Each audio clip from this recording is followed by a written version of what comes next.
Olá, turma. Eu sou a professora Ana Lídia e a aula de hoje é sobre capacitores. Nós estamos chegando já no final da nossa matéria de eletrostática, nós vamos começar já a eletrodinâmica e as coisas vão ficando um pouco mais diferentes, elas vão ficando um pouco mais robustas mesmo, vão pegando mais corpo, a gente vai entendendo melhor a matéria, porque é um acúmulo de conhecimento até aqui. Você está com dúvida na matéria? Dá uma paradinha, dá uma olhadinha nos outros vídeos, refaz os exercícios, porque a gente precisa ter um entendimento para conseguir continuar, tá bom? Mas hoje o conteúdo é bem tranquilo. Fala sobre capacitores. Capacitor é um aparelhinho, um componente eletrônico, e nós vamos entender o poder dele. Qual é o poder desse componente eletrônico? Não está aí, sem muitas delongas, está aí para vocês. O formato. Nossa, Ana Lídia, quantos formatos? O que é isso? O que se faz? O que vive? O que comem? Pois é, galera.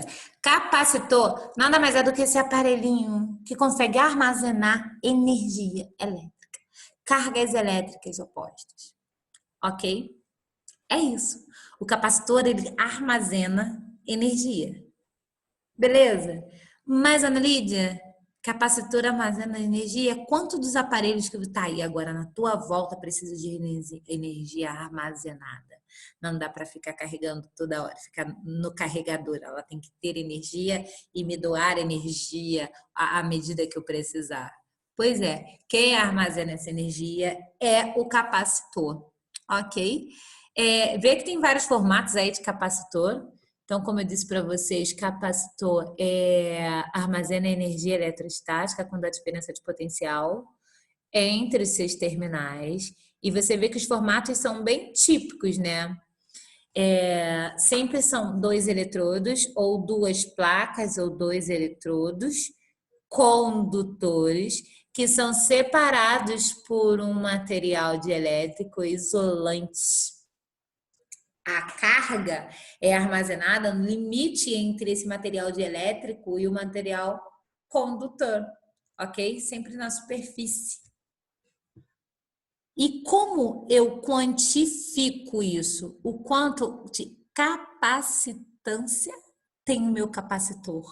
Capacitor é o aparelho. Então, qual é a capacidade que ele tem de armazenar energia? Então, tem jeito de falar em qual é a capacidade, eu vou falar qual é a capacitância do meu capacitor. Como eu calculo isso? A razão entre carga e voltagem. Como eu disse para vocês, é um acúmulo de carga quando há diferença de potencial entre os terminais. Faço a razão entre a carga e a voltagem. Qual é a unidade de carga? Coulomb. De volts. De voltagem, volts. Carga, Coulomb dividido por volts, eu vou ter uma nova unidade chamada Farad, que é um dos homens que eu mais admiro dentro da ciência. Ok? Essa é uma homenagem dada a ele. Eu coloquei para vocês a propriedade que estes dispositivos têm de armazenar energia elétrica sob a forma de um campo eletrostático. É incrível, galera. E campo eletrostático nós já estudamos, ok?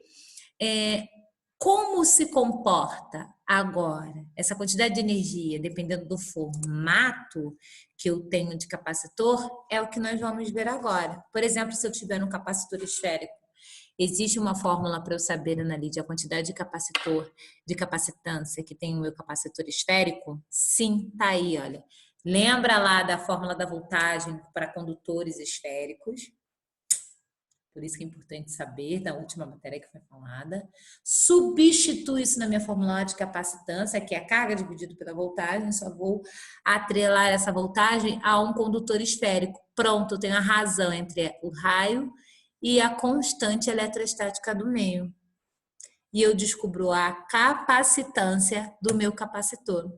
Quando eu tiver capacitor de placas paralelas, a mesma coisa. Eu tenho que saber a área da minha placa, a distância que está uma placa da outra placa e qual é o material dielétrico que está sendo usado entre essa placa, entre essas placas, porque eu preciso da permissividade elétrica desse material dielétrico quando eu tenho um capacitor de placas paralelas, ok? Tá aí para vocês. Esse Ezinho aqui é a permissividade do meu material isolante, e eu preciso saber qual é a permissividade eletrostática desse material.